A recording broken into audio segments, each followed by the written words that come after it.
You made me hate this city. And I don't talk shit about you on the internet. And the rain will kill us all. Throw ourselves against the wall. The Lady Gaga version. It seems a perfect picture of the martyr in me. Psychosocial.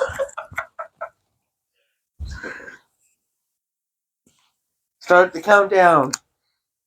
All right. What's in the box? She kisses. What's in the box? In the box. What's in the box? What's in the fucking box? You know, what's in your box? No, we don't want to know what's in your box. Keep it to yourself, please. Keep it to you and your box only. Tell us about your box. That's how you get censored on YouTube. Yeah. So how are you? Good. I do want to. I got censored on YouTube. By the way, I couldn't tell my high story. For all of you that didn't watch the last episode, I told a story of when I was high, and I clipped it because it's funny. And YouTube was like allowed nobody to see it, and then I was like, that's weird that all these other clips are at like 400, 500 views, and this one still has 0. That's crazy. And so I was like, whatever, people just don't think it's as funny as I think it is.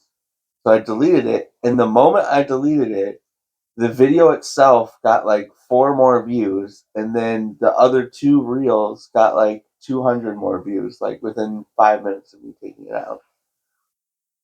So apparently, you can smoke weed on YouTube, but you can't talk about it, I guess. I don't know. YouTube was like, cut it out. Yeah, I don't know. That was weird. I got new pants from my by accident. From my mother-in-law. Yeah. By accident. He's wearing my stepdad's pants. Yeah, I am. I'm not. Yeah. I was, but I'm not. They're really... Oh, I didn't even turn mine on. Did you turn yours on? I did, because I was a good girl. I'm sorry. Yeah, you are. Yeah, you are. Anyway. So, what do you want to talk about? Is there any ideas you have? I don't know. We can talk about movie hot takes. I don't know. I've been really in the movie game. In the movie game? Down with the movie game? Yeah. Well, how about this? We'll do this, because this is kind of the thought that I had last night. Adjacent to that. Uh-huh. What is a movie that scared you as a kid to the point where even as an adult, like it's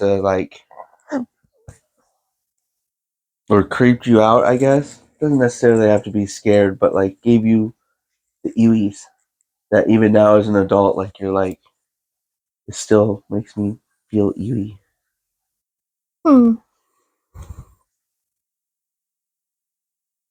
Interesting question.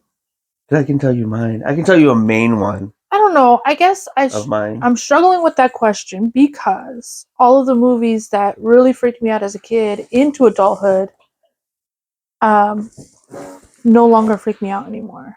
Not really. Like they don't even give you like the... Not really. Oh. But I think that's just because I've grown as a person. I've consumed so much like horror films and stuff now? That like it's like, oh yeah, it's like, and my nightmares also have progressed. So immersion therapy works. Yeah, it works. You just gotta keep pumping yourself with horror movies, and eventually you'll get over it. I wouldn't, because I would say Poltergeist.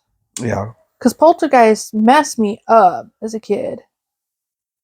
But I don't know.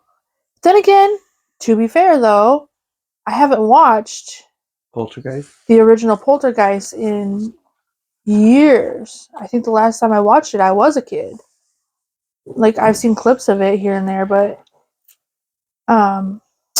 so I don't know. Maybe if I did watch it, I'd be like, "Oh yeah, that's right. This is." Well, that's what happened to me with Freddy versus Jason. I mean, I've told you that story. I've told this story on other podcasts. I don't think any of the ones on YouTube.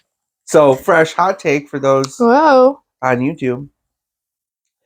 But it was to say that kind of thing happened to me with Freddy versus Jason when Freddy versus Jason first came out.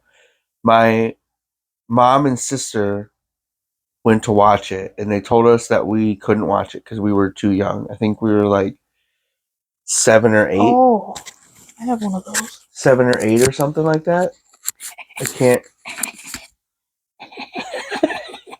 Anyway, I don't know why that made me giggle. We were 7 or 8, and they were like, I could describe like this whole thing. So our bedroom was at the back of the hall. There was this long hallway that went straight into the living room, and my dad had the TV in the corner of the living room, like on one of those little swivel thingies. Back in were rich people. The box TVs. Yeah. Oh, I broke my dad's foot when he put that up, or not broke my dad's foot. I cut his toenail on his big toe, and he was super mad. So I was helping him hold it up, and I was like a child, 7 or 8, and I dropped it, and it dropped on his big toe and cracked it in half. He was so mad.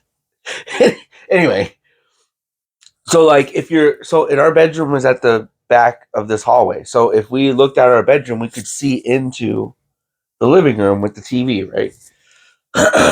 So they told us to go to bed, which is also super. There's a tag to this. This is super funny, but. So, of course, as a kid, you're like, why can't I watch this movie? Right? So, I kept peeking out to, like, see certain things. I did this with Hannibal.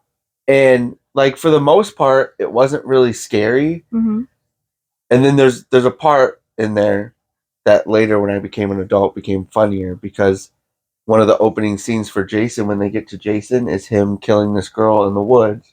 And at the time, and like her shirt comes off, and because she goes skinny dipping. At the time, again, being like 7 or 8, I was like, her tits are so big. Like I was like, oh my god. Like I remember that very clearly. And then as an adult, I've watched it, and I'm like, not only do they look dramatically fake, but they're not even as big as I thought they were as like 7 or 8. It was a funny thing as an adult that I was like, I remember watching it as an adult and being like, huh. Well, that's a memory that's not. But anyway, but because I was watching that movie in bits, it was scary to me because we weren't allowed to watch horror movies at that time. Which eventually I think it also makes it a little scarier knowing that you're not allowed to watch it.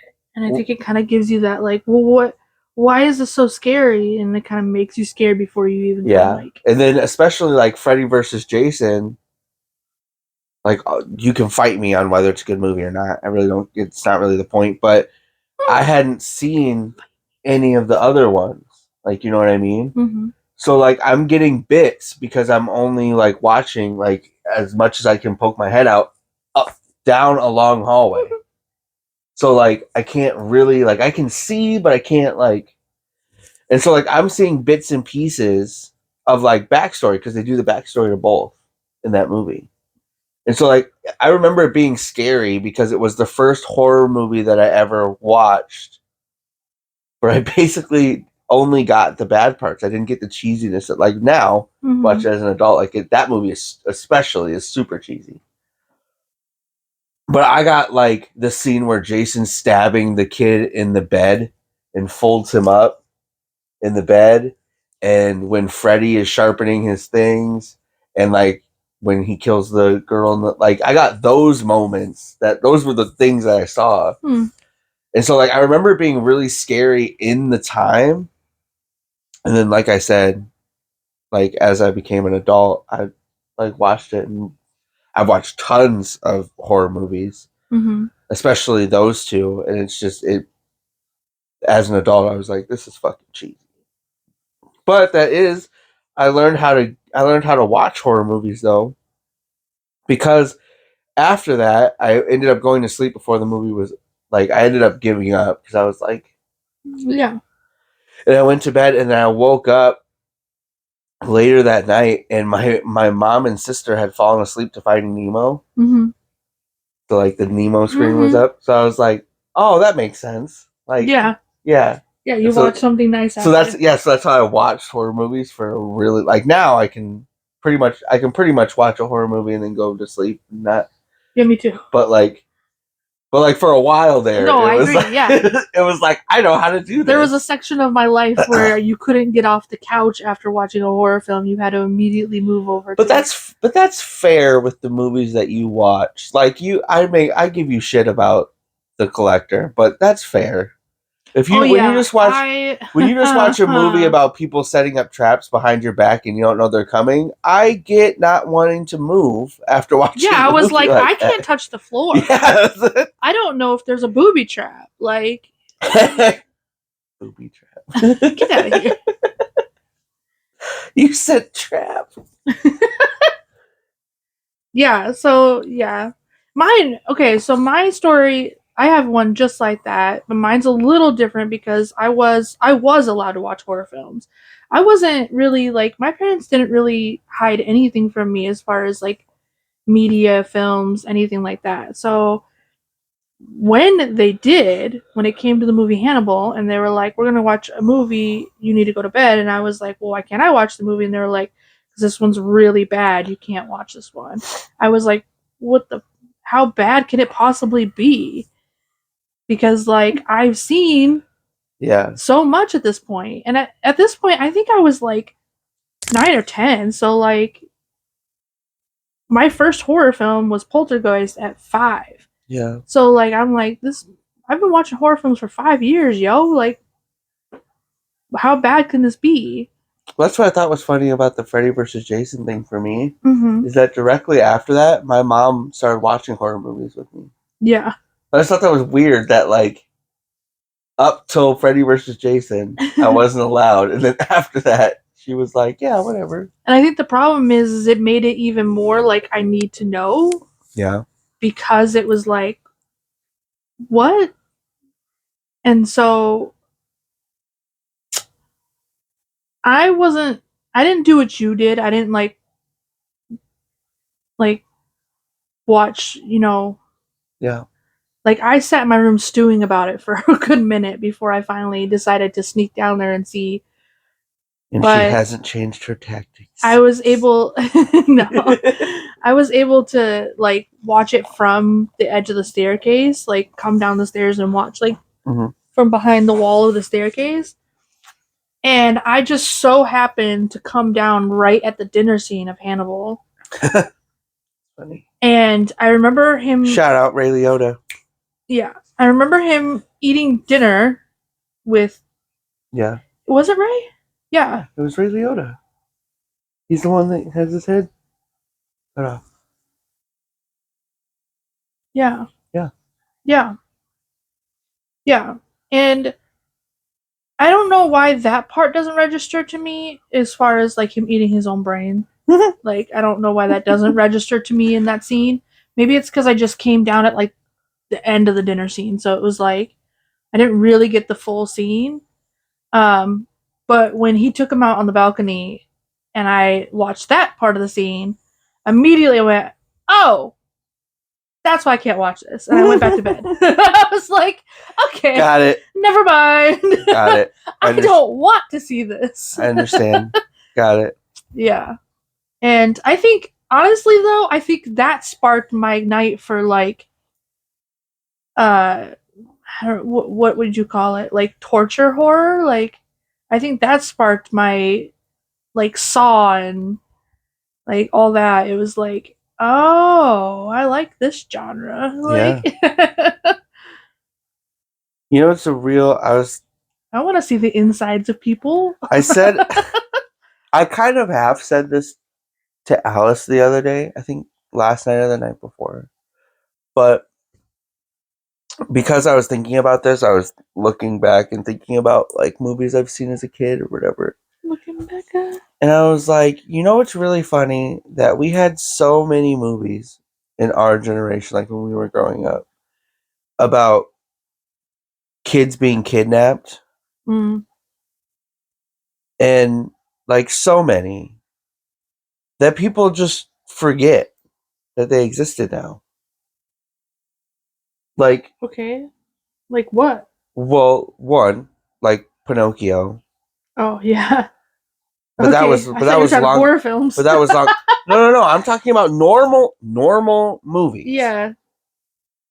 Like there was just So just you're like movies. talking about like Pinocchio and Chitty Chitty Bang Bang. And... Okay, Chitty Chitty Bang Bang is my example. Is because everybody I've ever talked to, and I don't know if it was just because it was a me thing, that like it just spoke to me to the point that it's been drilled into my head as a memory, or people just really just forgot. But the nice part of Chitty Chitty Bang Bang that everybody remembers is only the first 30 minutes of the movie. The next half of the movie is them being captured by the kid catcher, them being sold to the king. That like it's bad. It's not a good children's movie at all. The last half of that movie. But everybody's like, Chitty Chitty Bang Bang is such a cute movie because they have the flying car and he's an inventor and he's Dick Van Dyke. But like that scene, the scene with the child catcher, which I have said I've tried to explain this scene to people. And every time those that have watched Chitty Chitty Bang Bang is like, oh, I don't remember that. I know, because nobody does. Because apparently we just washed our brains that ever existed. But that was creepy as shit. Yeah. Even like as an adult, it gives me the ewies, but like the ewies. But like it doesn't. It's not one of those things that I'm like scared of. But as a kid, I was, because that is like that scene where he's like trying to get them to come out, and he's like has the candy, and like that whole thing he's creepy, but it's so like there's no music. It's just like the kid, like it's done so well that it's so creepy. Mm. And he's creepy, and I've thought about that for so many years, that creeped me out for so long. And it's still creepy to me, but it's more annoying that nobody remembers that scene. Like even there was a I thing. don't even remember the movie really.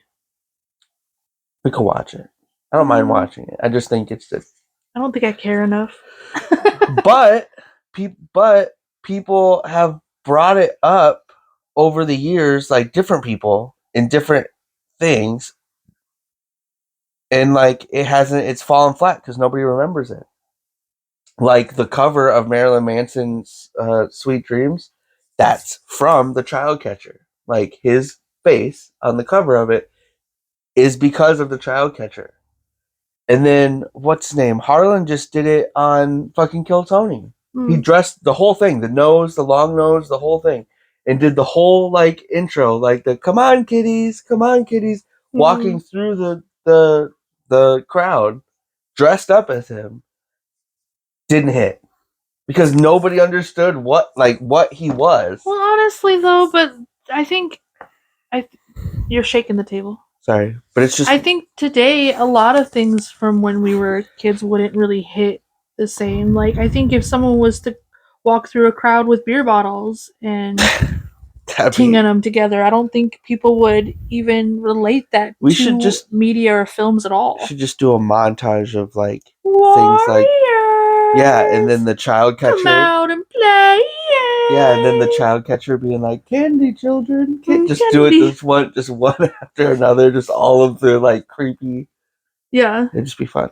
I just think there's a lot of things that we probably like quoted in our generation or our parents quoted in their generation that like not only have we forgotten about, but half of us don't know anything about it, and then anyone under our generation knows nothing. Well, I'm sure that even like there's movies that we watched as children that like we forget about until like it gets brought up or whatever, and we watched them, like we were there for them. Mm-hmm. Like, well, like there's that. So there's that's one I'll keep telling people. I'll keep bringing that alive because it's creepy, and the fact that we accepted that as people, as like a kids movie, is nuts. One of the forgotten kids movies from when I was a kid that got brought up because of a Facebook video was the Troll in Central Park. Is that what it's called? Yeah. And I was like, oh my god, I don't even remember. Like, I literally didn't even remember that movie until I saw the picture of it on Facebook, and I was like, oh my god, that's right. That wasn't a fever dream. That was legit. We're back.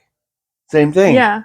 He gets well, he doesn't get kidnapped, but an older man convinces kids to join his circus. Like, it's just, there's just a lot of things. When we were kids, that was like, I know the Stranger Danger thing, but like, there's just a lot of movies as kids that I'm like, we accepted this as a kids movie. Like, well, no one talks about that part of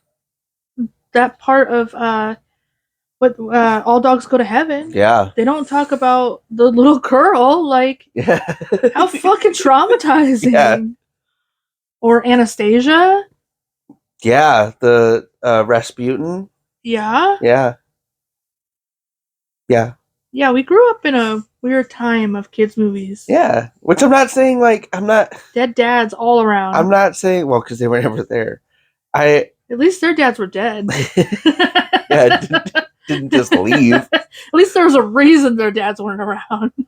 I was wishing that I was all dead dads and dead moms. There wasn't a Disney movie that didn't have a dead parent in it. I was wishing I was Anastasia, that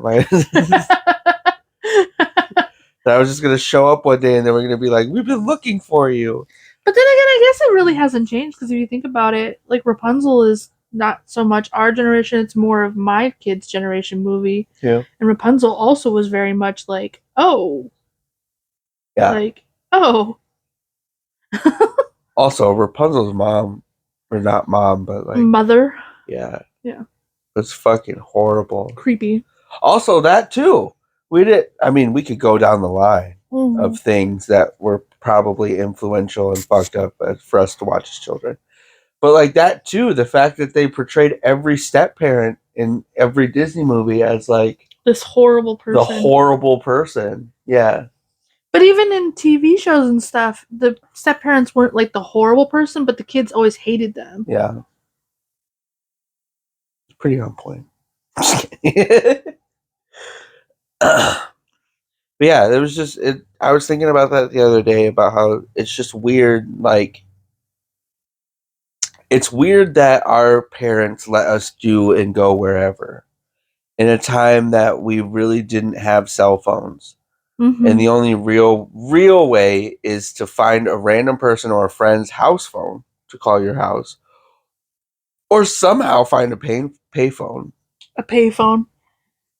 But don't forget, we didn't have money, so you had to call Colette, and you had to tell your whole thing. Mom, this is where I am. Come pick me up. Bye. Yeah. 7-Eleven on C Street. Yeah. Cheryl. Yeah. But like, okay, so yeah, so we had like all of those to where we were the, like, people think that our kids are free range kids. We were the definition of latchkey free range kids. Like, we grew up in a time where parents were like, just make sure that you're home before it gets dark. Leave me alone. Go do your thing until dinner. Stop coming in and out of this house. Either stay out or stay in. Yeah, but yeah. Do you pay the bills around here? Oh my god, I've used that on the girls before. And then if you're like, oh, let me stay in, they're like, no, get out. You know what's even funnier? I've used that on the girls before, of the don't leave the door open. Do you pay bills around here? Just as a funny thing for me. And they just look at me like, what? Because they don't even understand what you mean by that. They don't even understand. But I remember, our kids are so disconnected from real life. Yeah, I remember as a kid when my dad or mom would say that, it would trigger my brain of like, oh, I'm wasting money. Yeah, like the heat. Yeah. Or the air conditioning. But our kids just they just look at us like, what does that have to do with money? Okay. They're so far disconnected. Like, I bet you if I was to tell one of the girls, like, you're just racking up the water bill taking a long shower, they'd be like, what are you talking about? We've told them that. Like, they'd be like, what are you talking about? Anyway, but like growing up with that, but then all of our movies having like that stranger danger aspect of it, just as an adult now, just makes me laugh. Of like, okay, but you're telling us to go into the world, like you're making all these movies of like people will try to catch you, people will try to kidnap you, people try to offer you candy. You shouldn't do this. But if you do, it will be fun in the end. Yeah. In the end, but somebody will come save you. You will be saved, and it will be fun. Yeah. You'll go on an adventure. Yeah. And it won't be traumatic at all. Yeah. As an adult, I just look back on those and I just think it's funny. Adventure has yet to begin. So is there a... I know that like, ooh, Black Cauldron too. That one is one that like, Black Cauldron is one that I'm really sad not a lot of people really know. Like they know, but they don't know. Because I think Black Cauldron is, in my opinion, one of the best Disney movies ever made. Mm. It's so good. You're dark. Allowed to have an opinion. It's dark. It's not really made for children. If you watch it, like it has kid aspects to it to the point where it might hold kids' attention, but it's not for what it's worth. But it's such a good movie though. It's so good. Anyway, sorry. What were you gonna ask? You were gonna ask something. I was gonna ask something and then I thought about Black Cauldron and I forgot what I was gonna ask. Mm. Oh, is there like, I know that I asked like if there was a movie that scared you as a kid and not as an adult, but is there one that like really, I don't know the word, like really grabbed you as a kid that still like as an adult you're like still get the same feeling when you watch it? Mm. Or your feeling's dead to the world and you just don't feel anything ever. You're just callous to feelings and emotions. Whatever. What are you talking about? All feelings, or are you just talking about scary movies, like being scared? No. I was saying about any. No, I was saying about any movies. Yeah, all movies. Yeah. Well, anything Mel Brooks still makes me fucking laugh like the first time I've seen it.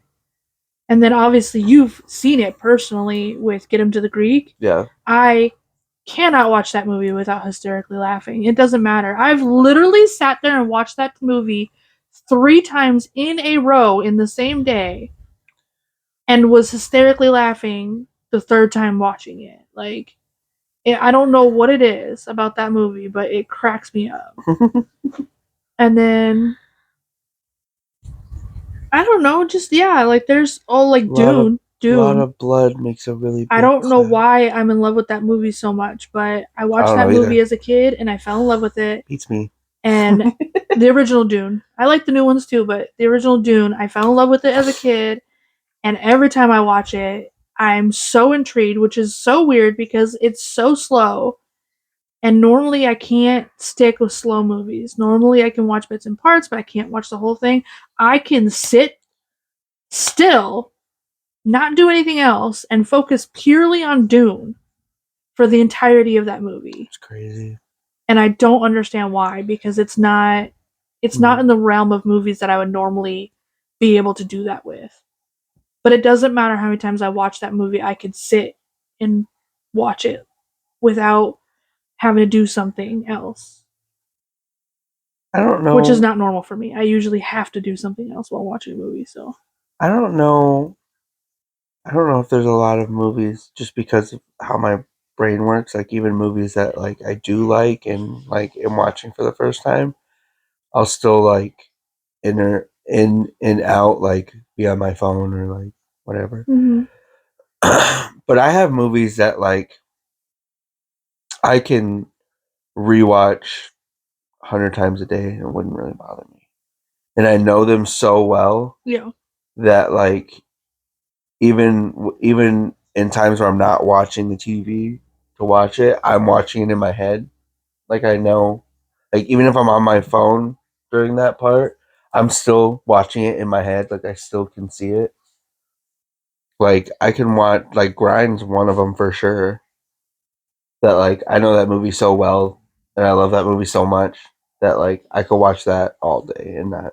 Yeah. And like We're Back too. I fucking love that movie. There are movies from when I was a kid that I like was obsessed with as a kid and like rewatched over and over and over so many times that now as an adult they're dead to me. Like if I turn that movie on now, I can't even stay in the same room as it. It's not that I don't like the movie. I love the movie. But I've already watched it the second it started. Yeah. Like the second the title screen comes on, my brain has through it and I've seen the movie. Like it's over. I've watched it. Like like she's what? She's All That? The one with Matthew Lillard? No. Yes. Yes. Sorry. He's not the main character, so I didn't. It's not She's All That. I don't have my phone. It's not, because She's All That is the one with Amanda Bynes. What? Give me your phone. It's Freddie Prinze Jr. Yeah, and Matthew Lillard and what's his name? Maybe you're right. She's All That. Yeah, you're right. She's the man as Amanda Bynes. Yeah. Sorry. She's All That. That. You're right, I'm wrong. That movie, like, I literally made my dad rent that movie every weekend. Every weekend for like a whole year. And watched it and watched it and watched it and watched it. Probably because I was absolutely enthralled with Freddie Prinze Jr. To this day. Like, in love. In love. Still, to this day. But, even like, with his now... yeah, he's so cute. Oh my god. Daddy. That's probably the best part about you making me watch wrestling is, like, that Freddie Prinze Jr. is back in my life. Yeah. In a way. Yeah, in a way. Like, I'm like, oh. That's nice. Oh. That's nice. He's come back. Yeah, we can watch that. It's fine. Yeah, you're like, any other podcast you put on, even like other wrestling podcasts, I'm like, I'll go do dishes. You put on that one, and I'm like, oh, okay. I don't even know what they're talking about or care. I'm just like, yes. What does he have to say? Yes. It's funny. But yeah, that had quite the cast. Yeah, I always forget that Matthew Lillard was in that one, and that Usher was in it. Usher was another friend, and he was the token black friend, and the DJ for the dance. This is my song. This is my favorite. No,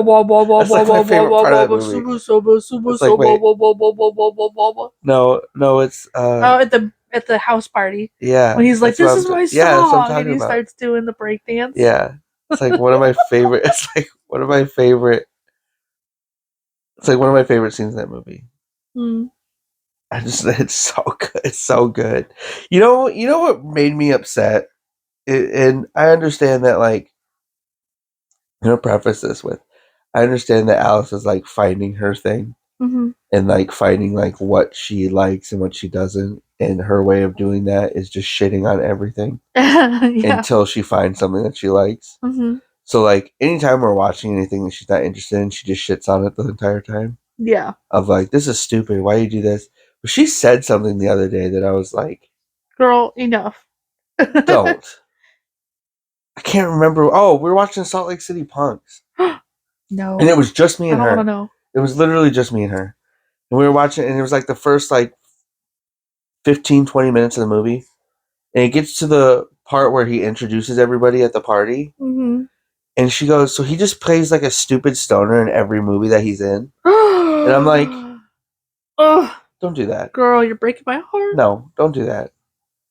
I was like, no. Not Matthew Lillard. Stop it. I was like, no. I was like, yes. Like Scooby-Doo and this and like maybe a couple other movies, yes.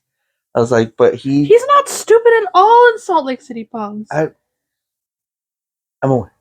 The whole point of that movie is how smart he is. But she wasn't paying attention. That was my point. Yeah.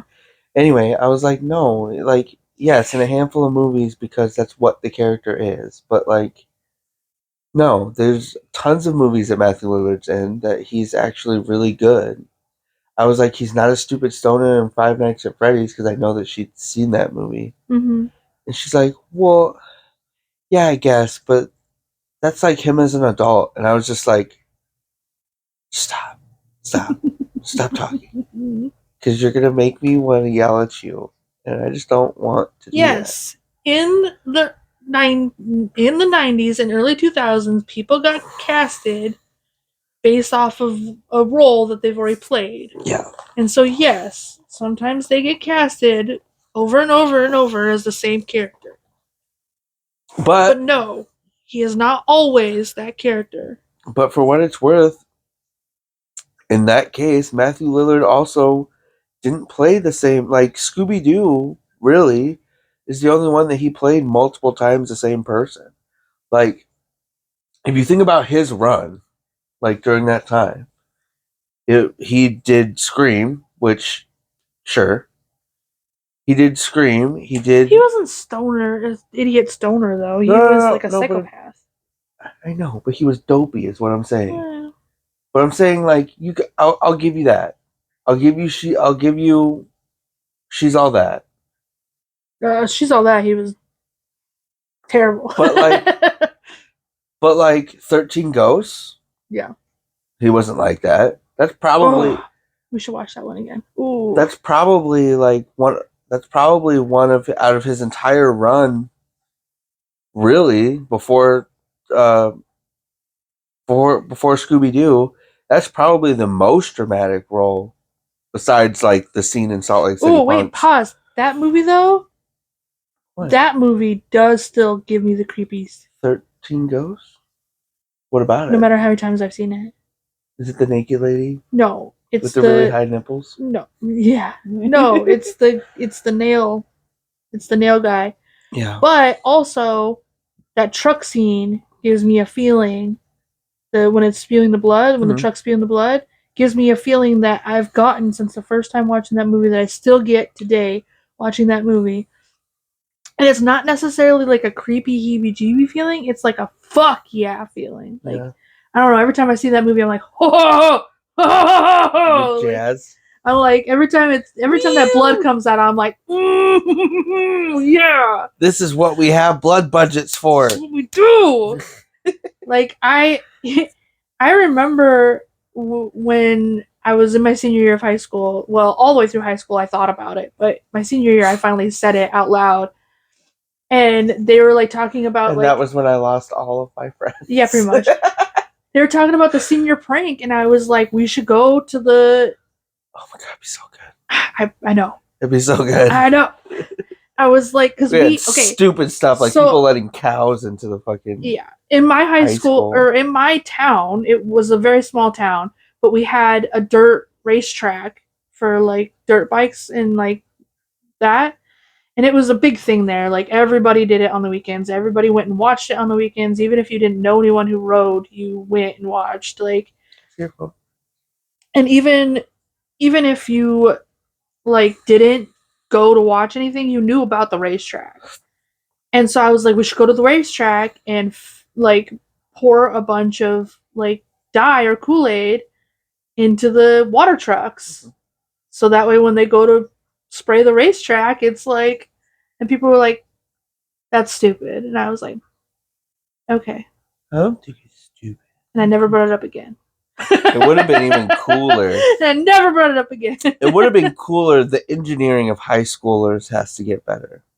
This would be a great prank for anybody that wants to do it, by the way.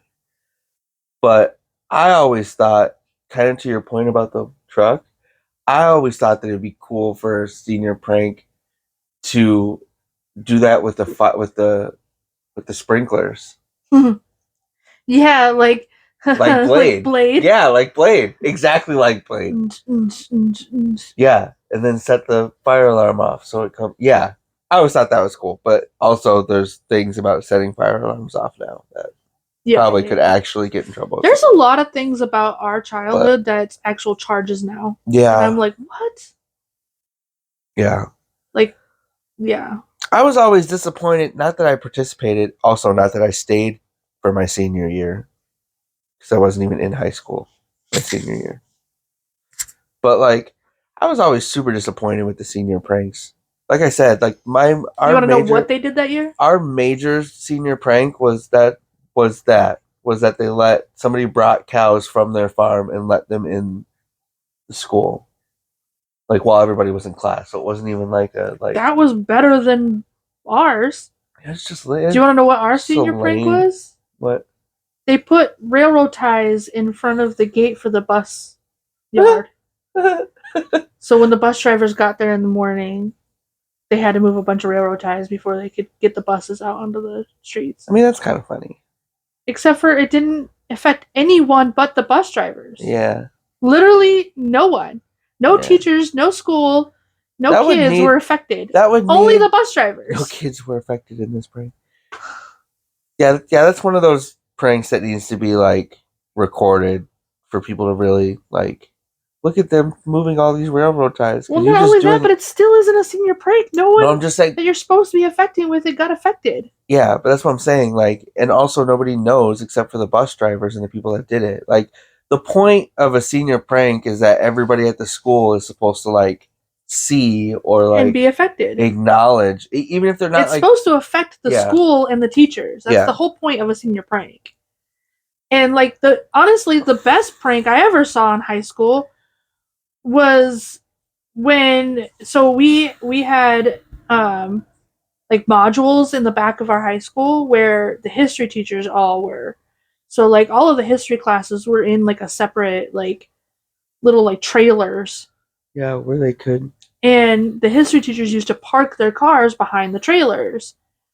And all of I'm sure this is the same for most where they could control schools, the history. But all of our history teachers were also football coaches. Huh. Well, not all of them, but most of them were also football coaches. Weird. So, like, obviously they're well known amongst the kids and, like, all that, and they're like, you know, and the kids know what they drive. They know, you know what I mean? Like, it's very. I think you should start doing that. When very obvious. Podcast. What? Having your mic like that. My mic here. It looks cute. I feel like a Puerto Rican. Bitty bitty bum bum.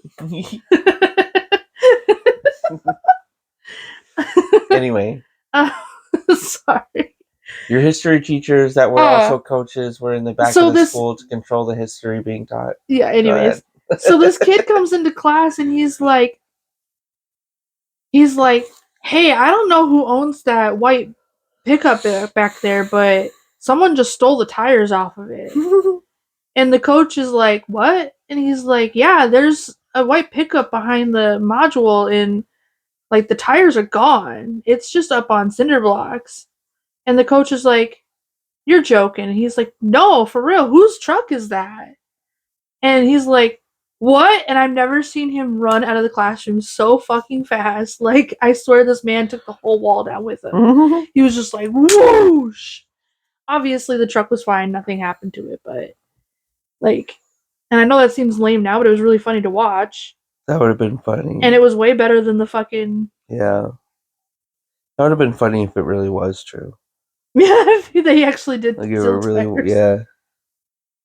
I remember people in auto tech used to joke about that all the time. Stealing people's tires? About doing stuff like that, like, to teachers and, like, people. And I never saw it happen. They talked about it. Everybody talked about it all the time, though.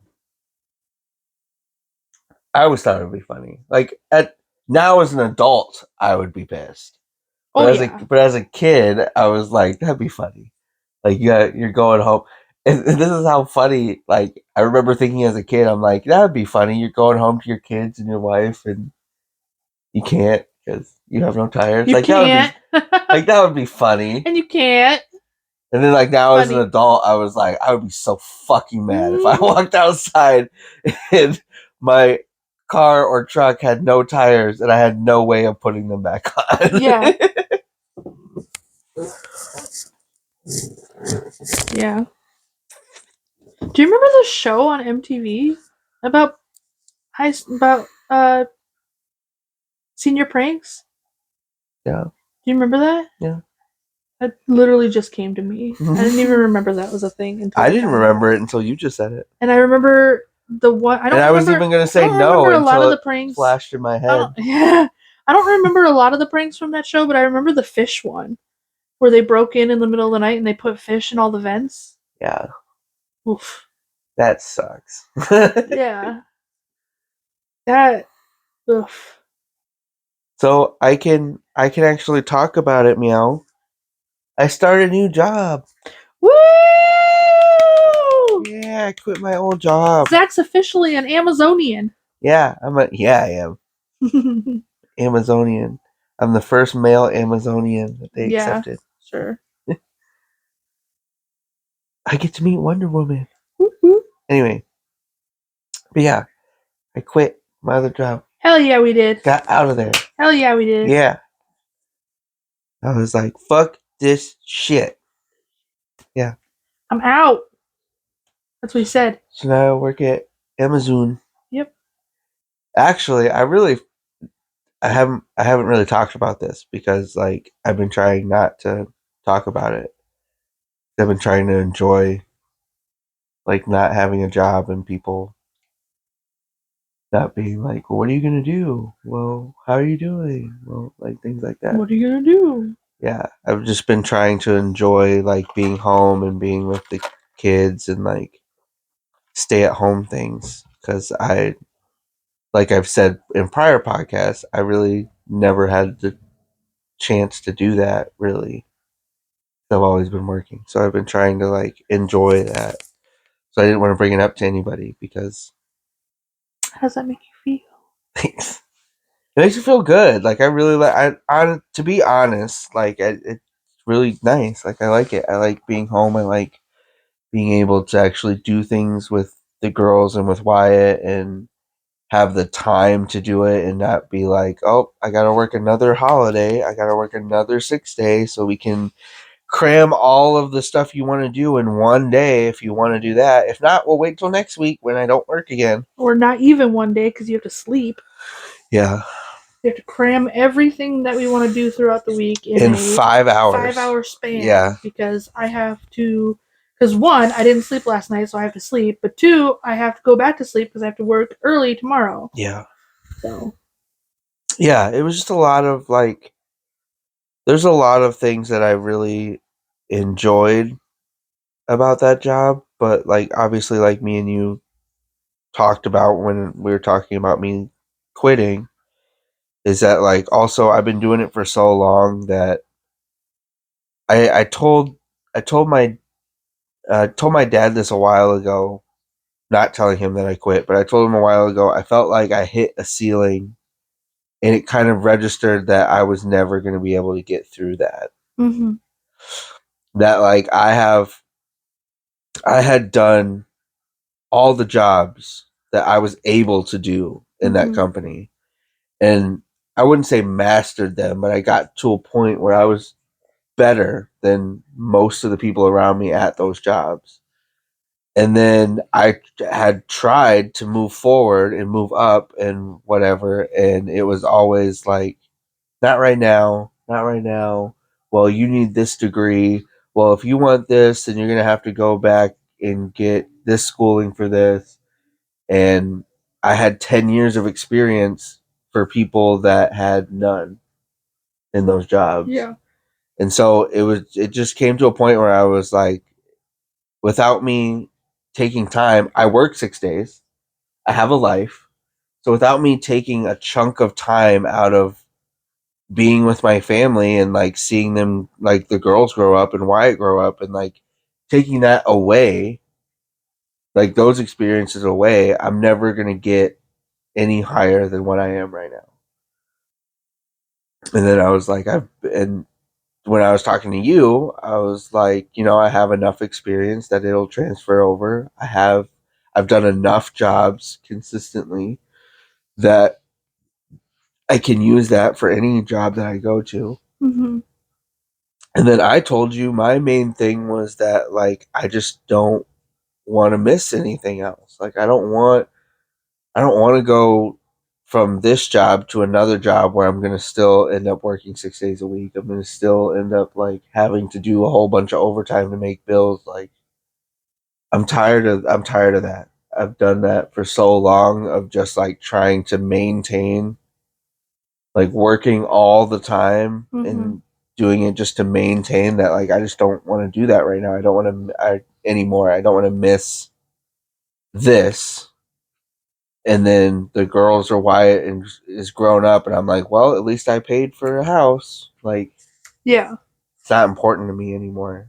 So yeah. So then I quit. I did quit in a way that probably wasn't the best.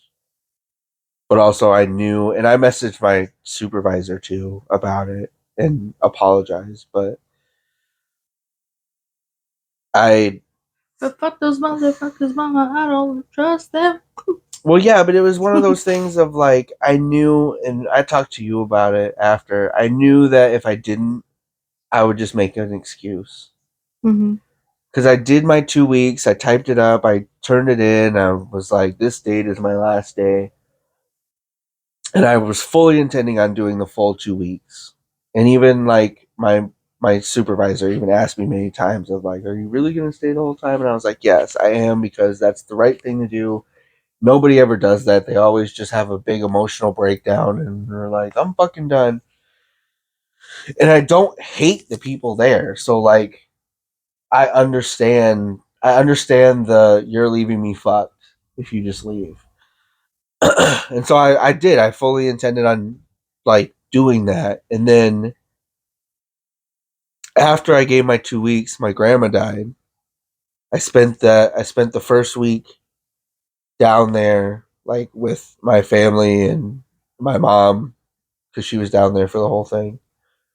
And then when I came back for like 2 days, and my supervisor was on vacation, or my main, like, shift supervisor was on vacation. And I was trying so hard, but, like, that care was, like, gone. Because like, when I was in Iowa for my grandma, the whole time I'm down there, I'm like, what's the point of even going back? Like, you already know that you don't want to work there anymore. You already know that you're quitting because you already put your 2 weeks in. So what's the point of, like, the 110%? Like, what's the point of, like, you're gonna be gone in like 5 days. Why? And so I did the first 2 days that I was back. And I did everything the same. I wasn't lazy. Same way I'd always done things, like, efficiently, beat times, like, the whole deal. And then, so we have to move, like, vats of meat, which are like 3,000 pounds ish, give or take. And I remember just, like, I had to move vats of meat for my operator because they were by themselves and we couldn't get any help. And so I don't mind being on a forklift. I love driving a forklift, to be quite honest. If I could do that all the time, it would be paid more than they pay forklift operators, I probably would, because I love it. I think it's tons of fun. But so I'm, like, driving these vats of meat back and forth so that we can keep going, because the whole thing is to not stop. That I ran out of meat is not a excuse to stop. And as leadership, it's my job to keep the machine going. So, like, to keep the whole thing going. So I'm, like, running back and forth meat, 3,000 pounds, and they stacked these two in a corner with vats behind them. So, like, your clearance is like this. So you're like Austin Powers in the fucking hallway, like, trying to get, and they're wet, so they're slippery, right? So I'm, like, doing my best. Like, I've unstacked like maybe 4 stacks at this point. So I'm, like, trying to make as much room as I can so I have more room for the next time. And I pull one out and it starts to slip out, It starts to slip off the forks. And so I'm like, I'll just go forward and catch it, right? So I did that, caught it, put it back down. So I'm like, okay, we're good, right? And I was like, I'll just skip this and I'll go to the next one. And so I go to the next one and I pick that up and it's like seconds. Like I don't even have time to like go back. Like the moment I picked it up, it's like floop, and it like flips over. And so there's meat everywhere. So that's money on the floor. Yeah. Because once the meat touches the floor, you can't use it, which means you can't make sausage, which means you can't make money. So I'm like cleaning this. My personality, I don't really panic. Everybody else panics, and they were panicking, and they're like, "What are we gonna do about this? This is so much money, blah blah, whatever." Also, I'm not worried about drug tests, which most people are. So everybody else is like freaking out. Mm-hmm. And again, this might be partially because I knew I was gonna leave, but everybody's like freaking out about like this is so much money, and you're gonna have to get a drug test, and and whatever. And I'm just like, okay, I'll clean it up. It's not a big deal. Oh well. 3,000 pounds of meat. It's a lot to clean up. It's a lot to clean up. But I wasn't like, I was just like, okay, whatever. I'll sit here with a shovel and fucking clean it up. It's not a big deal. Shoveling it. So the person that was in charge, the other supervisor that was in charge, because our shift supervisor was on vacation, she comes over, she's freaking out or whatever. I'm like, okay, well, here, how about this? I'll stay here and clean it up. You go run my line. Make sure that their ability to keep running, you just go do that. And I have my line so efficient at that point that they didn't really have to do a lot. To be honest, you really don't have to. It was just come and check in, do what you have to do. You really don't have to be over there for what it's worth. So I'm over there like shoveling and like trying to get it in. Like they had a couple people from the other area come and help me or whatever. And then as I'm like shoveling, I'm like, why? Why is this even like, why am I even worried about this? Because in my head, because of how like my brain works, in my head, I'm already like explaining this. Like I'm explaining how this happened and why it happened. I'm already doing the math on how much this costs. I'm already doing the math on, well, we can save X amount of meat. We don't have to throw it all away. I'm already going through how I'm explaining it to first shift. I'm already going through. You feel like a kid who broke a lamp. Yeah. And you're like trying to figure out how you're going to explain this to your mom. And our parents are going to come home. Yeah. Yeah. And you're trying to clean it up before it's a problem. And you're trying to understand how you're going to explain it. Yeah. And you're like, I'm an adult. Why do I feel this way? Yeah. Yeah, exactly. Yeah. So like as I'm doing this and I'm like, I know, because I worked there too. And I'm like, why? Like, why is this? Why am I even doing this at this point? Like, you don't want to be here. You know you don't want to be here. You've already told your supervisor why. Credit. I told my shift supervisor before I put in my 2 weeks why I didn't want to be there anymore. And she was super understanding and super like, I'm not going to hold you back. I'm not going to tell you should stay. Like, I understand what's best for you and your family, which she's been for years. So great. Is because she wasn't like, well, what can we do to help you? What can we do to convince you to stay? Yeah, she was like, no, this is what's best for you and your family. I support you. It's fine. But again, she thinks that I'm doing my full 2 weeks and she's on vacation. So anyway, so like as I'm cleaning this up, I'm like, why? Like, why am I so anxiety ridden with this? Like, it happens. Accidents happen. Like, why can't it just be that simple? Why am I thinking of all of these other things when I should just be like, yeah, I dropped some meat. We picked it up. I understand the cost effectiveness of what we lost. Accidents happen. But instead, I'm like, well, I got to tell them this. I got to say this, or I have to give a full essay. Instead of expecting all this paperwork, documentation, essays from the person who made the mistake, how about we put things in place to ensure this doesn't happen again? Yeah. But they don't. They just keep doing the same thing over and over and blaming the people for it. And it's like, it's not the people. Yeah. So anyway, so that happens. I clean it all up, get it all done, do the drug test, pass, obviously, because I don't really do anything. And so, like, get through the day. I don't leave. Mm-hmm. Okay? So I get through the day, and then the next day I come back, and it's probably I would say like an hour and a half. So like I'm getting everything ready, like I'm like organizing people and making sure that we have like enough people for staffing or whatever. Get everybody in place, tell them, hey, we're gonna do this at this time, like everything's rolling per normal.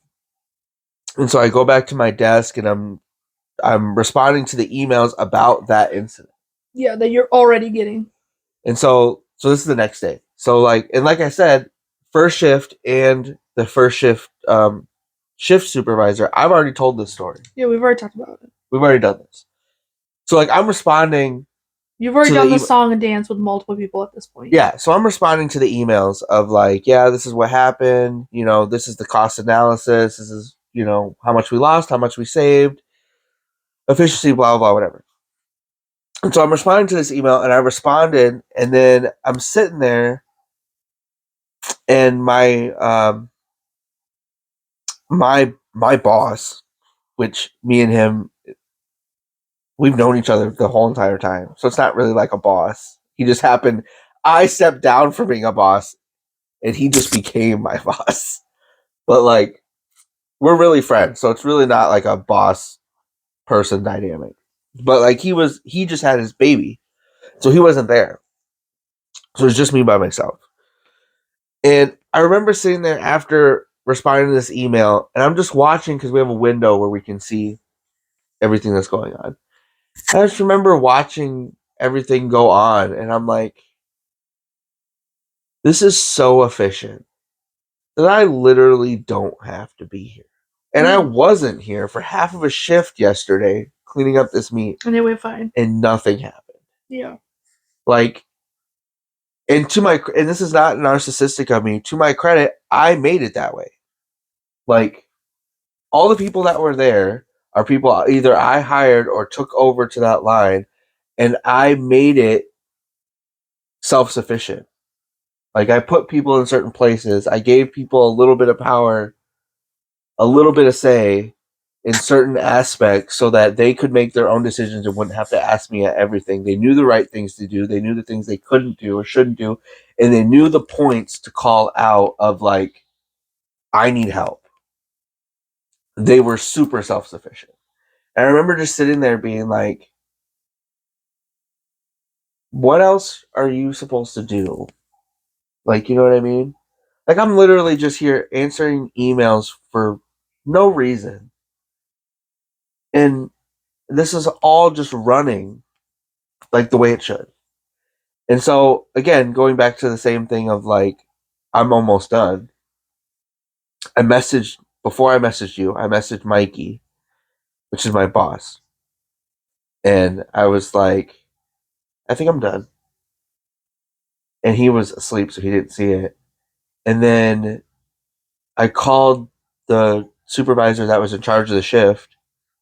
And I was like, I'm going home. And she like freaked out. She's like, why? And I was like, I'm just going home. And so they got somebody else to come over there. I didn't walk out. I didn't leave them high and dry. It's not like there was a major thing happening on the line or whatever. Everything was chill. And she was like, well, are you going to be back tomorrow? And I was like, I don't know. Mm-hmm. And then that was when I told you on the way home. And then I messaged my shift supervisor when I got home. And I was like, here's the deal. I'm done. I know I said I was going to like work the 2 weeks. I know what I said, but I lied. But like, I'm tired of making excuses for me having to go to work.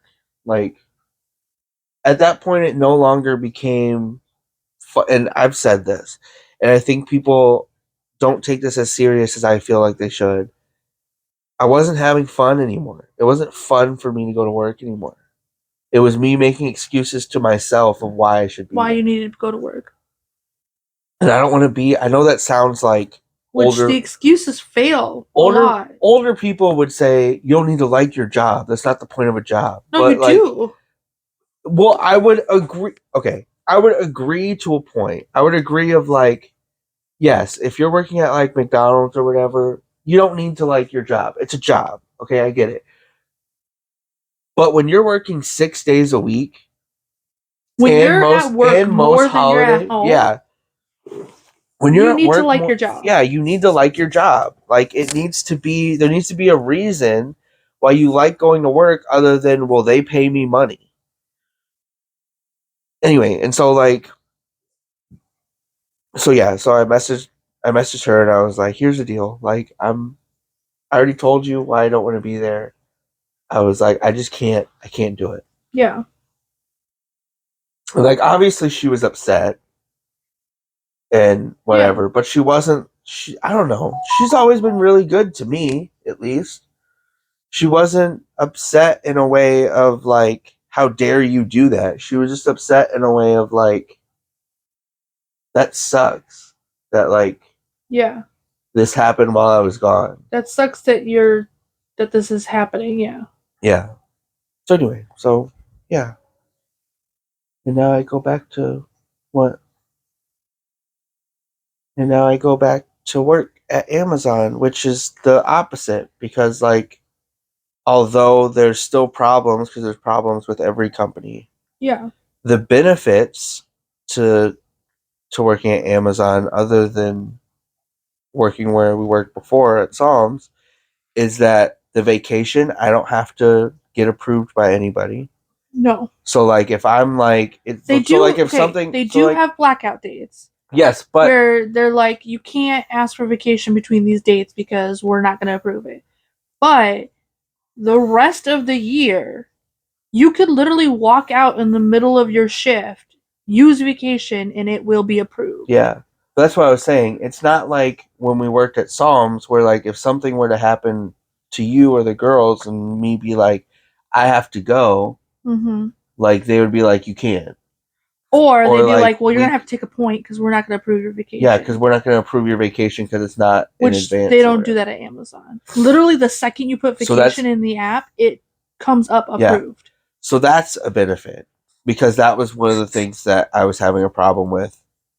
Two is that it became, especially when I got further up into supervisor and leadership roles, that there was 6 or 7 leadership on a shift. Only one could be out at a time. Yeah. So, and it wasn't like a, well, special circumstance. It was literally who had the best excuse, which is also another thing that I have a problem with. But this kind of environment breeds such a environment. It breeds lying. Yeah, so if somebody has vacation in, let's say, and I'm at points, which some would say don't get up in points. Okay, but it fucking happens. It happens. So, and I'm at points, but I have vacation and something happens at home or like the truck breaks down or something like that. And I call in advance and say, hey, I know it's 2 hours, whatever, before my shift. I'm not going to be able to make it in. Can I put in vacation? If another person has off, they will say no. You have to take the point, even if that means you're going to get fired. Well, and granted, there's some they can't afford to not have you that night. That's why they're not letting you have the vacation. Yeah. But they can afford to lose you forever because you're going to get fired by the point. And granted, there's some leeway because, like, again, like my supervisor and other supervisors I've had, depending on whether they like you or not, will like. Which is also, that's what I mean, that it breeds such a terrible environment. It breeds favoritism. Yeah. It breeds lying to get what you want or what you need. Yeah. It breeds competition between the other people. Like it causes conflicts between your people because where at Amazon, if I needed the time and I took it and I just left, someone else isn't getting their opportunity to go home taken away by them. Yeah. Like, and I understand from a broader, obviously being in leadership, I understand that leaves you kind of fucked. Like, especially if like that were to happen, like at Psalms where we worked before, like you're running a line continuously. Mm-hmm. So like if people just walk off the line without like needing to be approved or whatever, like I understand the shit that could cause. Yes, but like Amazon, that was a benefit of why I wanted to go to Amazon, is because that also is something I was tired of, because I was so about the job and about what's best for everybody else and about the people and not selfish. I had spent so long not taking vacation, where they would be like, you can't take it. And I'd be like, okay, because somebody else can take it. And for me, being a person of the people, that was more important than me taking time for myself. Yeah. And then, like I said, towards the end, it got to a point where, like, I've spent 10 years not being able to do anything for me or my family, because I've always put everybody in this company first. And then when you were telling me about Amazon, I was like, well, that's perfect, because like that's part of where I'm at right now. Mm-hmm. Like I've done the worker bee. I'm going to show up to work every time. I'm not going to, I've done that for 10 years, or longer than that actually. But at that job, 10 years. And now my family's more important than a job. I would rather be able to do things with you guys. I would rather be able to see my children actually grow up and not just hear secondhand of like, by the way, your daughters did this today. By the way, your daughters had this. Like, so that part, and then it's a condensed schedule. Like, yeah, some would say that it sucks because it's every weekend, but it's 4 days a week, and then after that, I get all this time to not do anything. Like, but you can also work. Yeah. Because they do continuously post shifts that you can pick up if you want to. Yeah. So after your 4 days, if you want to pick up another like 5-hour shift on Tuesday or a 2-hour shift on Wednesday, you absolutely can. Yeah. I think that's where Amazon has fixed that of people can't call in or it's gonna cause delay in production or cause problems with the other people, is because they have so many different shifts at Amazon and so many different like working parts, and they overstaff all the time. Yeah. And I understand the argument of, well, overstaffing means you're paying people what? No, but they also VTO people. So what happens is they overstaff for the day based off of what they think might happen, or in case people do decide to go home or not show up, they have it overstaffed. And they also have like flex shifts, what I do, where they're overlapping certain parts of the whole shift. And so there are going to be extra people during these hours. There's going to be extra people during these hours. There's going to be extra people during these hours. It's going to go in and out. If they are overstaffed, and they're overstaffed for a good enough period of time, and they know they're going to meet their quota that day because they're so overstaffed and we're already doing so far ahead on production, they literally go around and ask people, would you like to go home? Mm-hmm. Would you like to go home? And it doesn't affect you. It doesn't affect your points. Mm-hmm. It doesn't get taken from your vacation. It's literally a free, like, go home. Go home. Yeah. I mean, obviously you're not going to get paid, but it's like, hey, do you want to go home? Oh, okay, yeah, you can go home. Like, whereas like places like Psalms doesn't have anything like that. You never get sent home ever because they're always understaffed. It's like it's like a last. It's 6 days a week because they're always understaffed. They're always behind on production. Yeah, it's like a last resort. Like if we have everything caught up and everything done. Whereas like Amazon, because of the way they run things, heaven forbid something do happen and they do end up understaffed that day. They have another shift. The next day, well, yeah, they add shifts throughout the night when there's not normally shifts. And then the next day, they overstaff to make up for the production they weren't able to make up the day before. Yeah. Because of people going home, or because of so that's taken care of right away, instead of like that was what would. Oh, now we have to add thousands of pounds of meat to this next month's quota because we didn't make it up in the month before. That too, but I was talking more specifically about the offline stuff, that they would wait. They would instead of like making it up the next day of like, we're going to overstaff, and I understand like the dynamics of the production are different, but they would just keep out. They would just keep adding. They could have done something. They would just in the 10 years we've been there. They could have done something to better the situation for everyone, and they kept continuously choosing not to. I agree. But they wouldn't fix it right away. They would just roll it over like projects and stuff, or like things that was missed, or like things that needed to be fixed, like bag code dates, registration, whatever the fuck. Mm-hmm. They would roll it over and wouldn't overstaff at all until the weekend. Mm-hmm. And then they would expect everybody to come in on the 6th day. Well, they would expect, people's last day. Or they would expect day. them. They would expect them to want to stay there until the project was done. Which at that point, at the end of the week, not only do you have one, but there were times that you have 10, 15 projects. Yeah.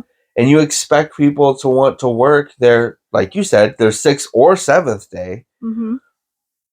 and be efficient and be whatever and want to get it all done, and you know, and they're not, because they're tired. They've been working all week. They don't want to sit there in a fucking cooler for 8 hours and go through it. So then, if they don't get it done, then again, that stacks over until the next weekend. On top of all the other stuff throughout the week that's also getting And every week that you've been promised that you'll get that 6th day off, you all of a sudden don't have it off because they keep having to roll over meat. They keep having to roll over projects. They keep having to roll over whatever because they continuously understaff, and they harp on the leadership so bad about, well, your staffing was too high. Your staffing was too high. Your staffing was too high. Yeah. Well, you know what? You wouldn't have to worry about the staffing be too high if you weren't paying the entire company overtime every fucking week. Yeah. Like, I don't know. I don't understand. I mean, maybe it's because I've never had to do the numbers. I've never had to do the math on it. Yeah. But I don't understand why you're more willing to pay people time and a half to come in for a 6th day than just be overstaffed throughout the week. Yeah. How is that cost efficient? You're losing people. Your retention is shit. People are coming in and out of the building. You're having to do more training, which costs more money. And all because you don't want to overstaff. When, to your point, and yes, there is, it was part of my job, there is a numbers game involved. But to your point, though, and I've said this, if they were to do it the next day, or in even a semi-timely manner, I've said this for years, I don't think it would be as dramatic as it ends up being. Yeah.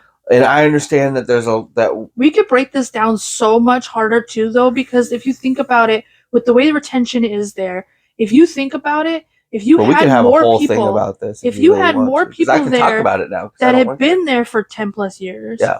But you don't have people like that. You don't have a whole crew of people who have been there for 5+ years because the retention is so fucking high. But just think about how many times the machines went down, or how many times the whole room has gone down because of lack of knowledge. Not even because the machine just went out or because of whatever. Think about how many times we've had to clean a whole tower, which takes like 5 fucking hours because of lack of knowledge. Mm-hmm. How much time would they be saving production-wise if they cared more about their people? Okay. I'm going to make this. We can do an episode on this because I don't work there anymore, and I would really like to, because it would be really nice. Well, and I'm sure there's parallels to this place in multiple other places. Like, factory work is shit. But this is the last thing I'm going to say about it, because we got to stop. Yeah. But to that point, that's what became exhausting for me. Yeah. Is that knowing that they could do something and they don't do a fucking thing. Not that. Oh, that was my problem. Me and you did this at the other plant. Mm-hmm. Of our knowledge. Yeah. And the knowledge, we fucking bulls in the 90s. We took we had the best of the best at that dominating person in knowledge in that, and we showed it. Our numbers showed it. Our people showed it. Our efficiency showed it. Like, we we got the dream job. And yes, when we did have moments of too many chefs in the kitchen. Yes. But we were able to overcome that, and the ability to keep running through that. And we were able to share that with each other. That was the point I was making. Yeah. We all, for better or for worse, with how good and the knowledge that we all had on every single area, we shared it with each other to the point where on all shifts, for the most part, until the end, but on all shifts, our efficiency was through the roof.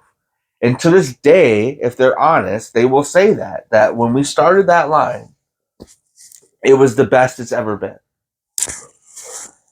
And then, because of all of our knowledge that we had not only learned from each other, but had separately, when we went back, like when you left and when me and Mikey went back to Woodrow, we were able to do things other people couldn't. There was a reason why I could run understaffed for multiple days at a time, because I can run multiple things. And the things I couldn't, I learned how to do. Yeah. So because we had to at the other way. So if an operator didn't show up, didn't matter. Until you get me somebody, I can do it. I can handle it. And I got so good and so efficient, and you did too, so efficient that I could run 2 areas at the same time. Yeah. So if I had a Rat Pack operator that was gone and a stuffing room operator that was gone, didn't matter. I could be in both places and still run it efficiently until you got me somebody. Or at least relatively efficiently. Yeah. I mean, obviously shit happens. But like, it's good enough. If you're split between 2 rooms, shit is going to happen. But at least good enough. But you could keep it running long enough to get someone. And the same with all the other areas, because me and you specifically, we learned all the areas because we had to. Yeah.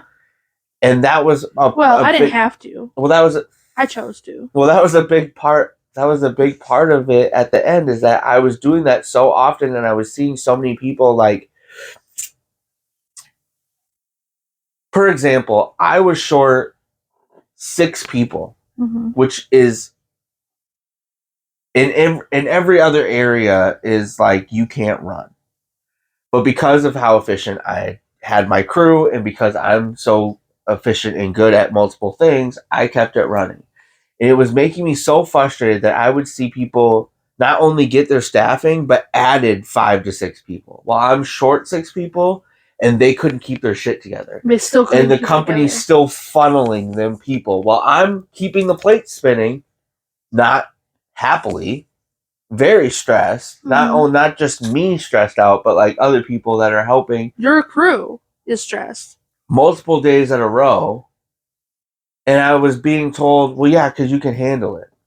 Okay, but that's not how this should work. Just because we can handle it doesn't mean we should. Why? And it doesn't mean we're going to be able to handle it for the entire time. Well, me and you talked about this. Okay, I get it. If you have somebody that's making it work and you have somebody that's drowning, yes, focus should be helping the person that's drowning.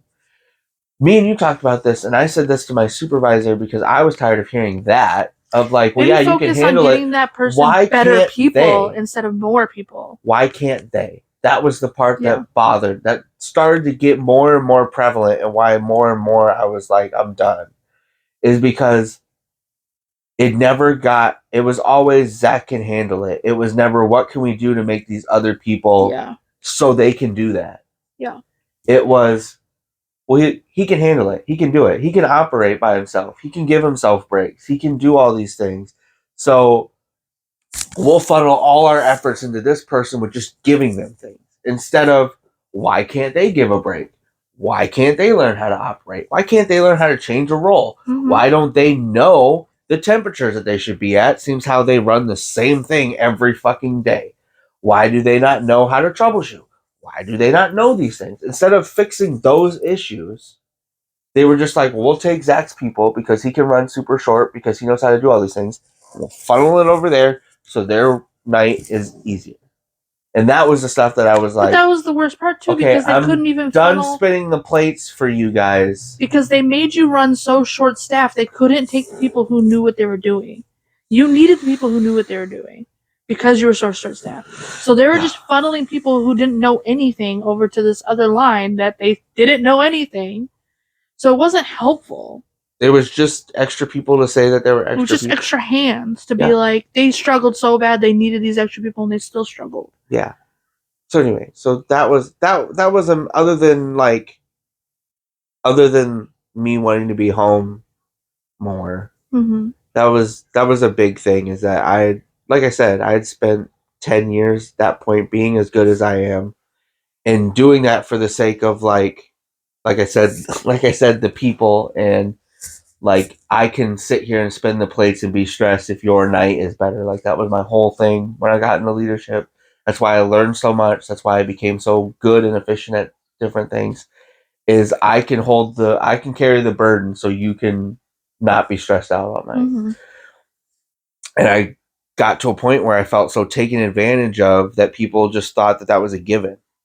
Yeah. That people just thought like, and it didn't matter what you say. You were just I multiple times I was like, I'm tired, I'm burnt out, I don't want to do this anymore. I want some help. You're just complaining, and it's okay. And people would just be like, allowed to be upset. Well, either that or they would gaslight me and be like, yeah, we're working on it, mm-hmm. and it would never come because it's more efficient for me to keep doing that and you being able to do all these other things and look good than for you to maybe take the downtime or bad numbers or whatever you want to call it to give me some sort of a break. My question is once you were gone, what did they do? You know what I mean? Train kept rolling. How did they handle that? You know Train what I mean? kept rolling. Yeah, exactly. That they probably ended up having to give more people to that line once you were gone. And it's like, if you would have just treated people better, everybody in that company, I think that's what made me so frustrated the whole time I worked there, is like, if you just treat people better, they will treat you better. Again, we're going to stop. But I said that to you. And I've said that since day one, since before we even went to the other plant, when it was just me and you operating. I said that to you. If you do for them, they'll do for you. Mm-hmm. That was my whole thing. That's how people used to ask me, and I know that I know this is coming off like full of myself and narcissistic as I'm saying it. Mm-hmm. But that's why people used to say, like, how are you able to do this with people? How are you able to get people to be better? How are you able to take whole lines and make them efficient and run well and nobody else can do this? How are you able to do this? And I've said it since day one. If you do for them, they will do for you. Do for you. If I And you don't mean that by like do the job for them. Yeah. You mean help them to make the job easier for them. Yeah. Put things in place to make the job easier for them. Give them help when they actually need it. The reason why my people would show up, again, not towards the end, but for a long time, me being in leadership, the reason why my people would show up and volunteer when nobody else would is because I wouldn't make them break their backs all week like everybody else would.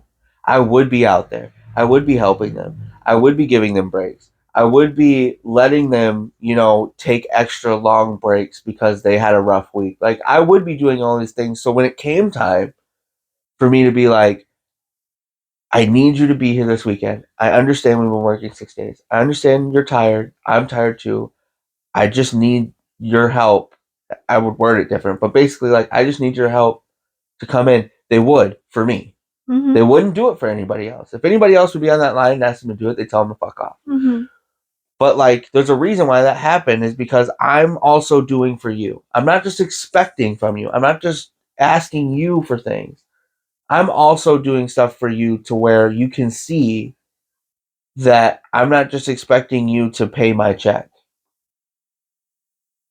Yeah, sorry. So anyway, we're gonna talk about this. We're gonna talk about this another time because there are a lot of things. Yes, because I don't cur. I don't cur anymore. Cur. But yeah, because there's a lot of things that I do with both of us being out of that. It's a good end point because I gotta pee again. Okay. Again. A pee. I got a pee. Maybe you should cry. Beans and cornbread. Smoochy kisses. Beans and cornbread.